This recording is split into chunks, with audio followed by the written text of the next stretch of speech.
Mambo vipi mwanamchezo? Karibu tena katika channel yako pendwa ya Skylight Football. Na leo hii kwenye Skylight Football tumekuletea game week, na game week ya leo itaangaza ligi kuu soka kule nchini Ujerumani maarufu kama Bundesliga, ambayo imeweza kurejea hivi karibuni baada ya kusimama, na kuna michezo 10 imepigwa katika Bundesliga. Nitakuletea matokeo yote ya michezo hiyo 10.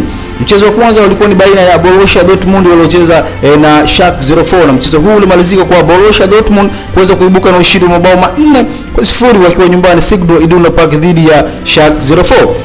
Na mabao ya Borussia Dortmund yalifungwa na Haaland, Rafael Guerreiro, Thorgan Hazard ambaye alifunga bao moja. Rafael Guerreiro aliweza kufunga mabao mawili. Mchezo wa pili ulikuwa ni baina ya RB Leipzig dhidi ya Freiburg. Mchezo huu ulimalizika kwa RB Leipzig kuweza kutoka sare ya kufunga na bao moja kwa moja dhidi ya Freiburg. Bao la Freiburg lilifungwa na Manuel Guede pamoja na Yusuf Paulsen aliweza kufunga goli pekee la Leipzig ambayo iliweza kutoka sare ya kufungana bao moja kwa moja na Freiburg. Hoffenheim wakiwa nyumbani walibugishwa mabao 3-0 dhidi ya Hertha Berlin. Mabao ya Hertha Berlin yalifungwa na Matthew Cunha, Vedadi Ibisevic pamoja na Kelvin Akpom ambaye alijifunga bao ni mchezaji huyu wa Hoffenheim.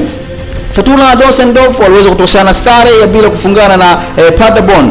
Augsburg wakiwa nyumbani walifungwa mabao 2-1 dhidi ya Wolfsburg. Mabao ya Wolfsburg yalifungwa Daniel Grzewski pamoja na Renato Steff, huku bao pekee la Augsburg lilifungwa na Tim Jedivaj.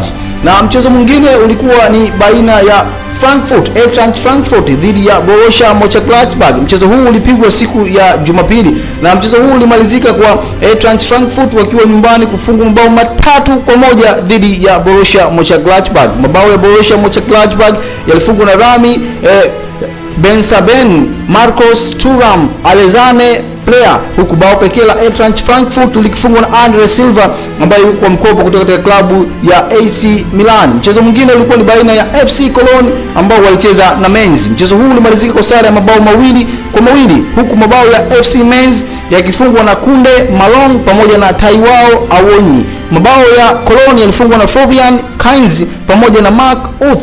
Mchezo mwingine ulikuwa ni baina ya Union Berlin ambao walikuwa nyumbani wakikaribisha Bayern Munich the Bavarian. Mchezo huu ulimalizika kwa the Bayern Munich kuweza kuibuka na ushindi wa mabao 2-0 dhidi ya Union Berlin. Mabao ya Bayern Munich yalifungwa na Benjamin Pavard pamoja na Roberto Lewandowski. Mchezo wa mwisho ulikuwa ni baina ya Werder Bremen waliokaribisha Bayern 04 Leverkusen, ambapo Werder Bremen wakiwa nyumbani waliweza kufunga mabao 4-1 dhidi ya Bayern 04 Leverkusen.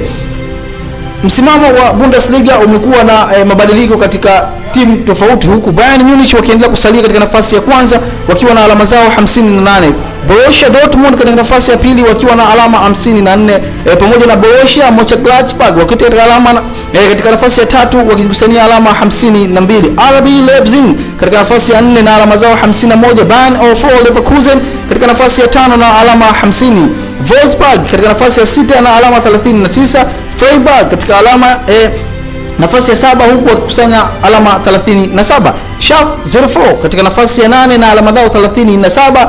Hoffenheim katika nafasi ya 9 na alama zao 35. FC Cologne katika nafasi ya 10 na alama 35. Hertha Berlin katika nafasi ya 11 na alama 31. Union Berlin katika nafasi ya 12 na alama zao 30. Eintracht Frankfurt katika nafasi ya 13 na alama 28. Augsburg katika nafasi ya 14 na alama zao 27. Mainz katika nafasi ya 15 na alama zao 27. Fortuna Düsseldorf katika nafasi ya 16 na alama 23. Werder Bremen katika nafasi ya 17 na alama zao 18. Paderborn katika nafasi ya 18 na alama zao 17.